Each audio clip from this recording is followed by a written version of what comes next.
एकदा एक तत्वज्ञानाचा प्राध्यापक त्याच्या वर्गासमोर मोठा रिकामा मेयोनीज बरणी घेऊन उभा होता.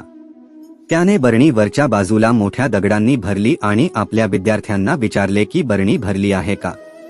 बरणी भरली आहे हे त्याच्या सर्व विद्यार्थ्यांनी मान्य केले. मग त्याने बरणीत छोटे खडे टाकले आणि बरणी थोडीशी हलवली जेणेकरून खडे मोठ्या खडकांमध्ये पसरतील. मग त्याने विचारले, आता घागर भरला आहे का. बरणी अजूनही भरलेली असल्याचे विद्यार्थ्यांनी मान्य केले. त्यानंतर उरलेली रिकामी जागा भरण्यासाठी प्राध्यापकाने जारमध्ये वाळू ओतली. विद्यार्थ्यांनी पुन्हा बरणी भरल्याचे मान्य केले. या कथेत किलकिले आपल्या जीवनाचे प्रतिनिधित्व करते आणि खडे आणि वाळू या गोष्टी आपल्या जीवनात भरतात. खडकं हे सर्वात महत्त्वाचे प्रकल्प आणि तुम्ही करत असलेल्या गोष्टींचे प्रतिनिधित्व करतात, जसे की तुमच्या कुटुंबासोबत वेळ घालवणे आणि योग्य आरोग्य राखणे. याचा अर्थ असा की जर गारगोटी आणि वाळू हरवली तर भांडे अजूनही भरलेले असेल आणि तुमच्या आयुष्याला अर्थ असेल.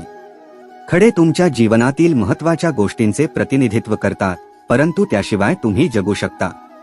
खडे नक्कीच अशा गोष्टी आहेत ज्या तुमच्या जीवनाला अर्थ देतात, जसे की तुमची नोकरी, घर, छंद आणि मैत्री, परंतु ते तुमच्या अर्थपूर्ण जीवनासाठी आवश्यक नाही.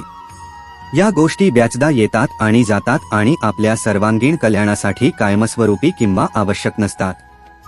शेवटी वाळू आपल्या जीवनात उरलेल्या भराव असलेल्या गोष्टी आणि भौतिक संपत्ती दर्शवते. टीव्ही पाहणे, तुमची आवडती सोशल मीडिया साईट ब्राउज करणे किंवा काम चालवणे यासारख्या छोट्या गोष्टी असू शकतात. या गोष्टी तुमच्या संपूर्ण आयुष्यासाठी फारशा महत्त्वाच्या नसतात आणि कदाचित फक्त वेळ मारून नेण्यासाठी किंवा लहान कार्ये पूर्ण करण्यासाठी केल्या जातात. कथेचा धडा. जर तुम्ही किलकिलेमध्ये वाळू ओतण्यास सुरुवात केली तर तुमच्याकडे खडकं किंवा खडे ठेवण्यासाठी जागा राहणार नाही. हे तुम्ही तुमच्या जीवनात परवानगी देत असलेल्या गोष्टींबाबत खरे आहे.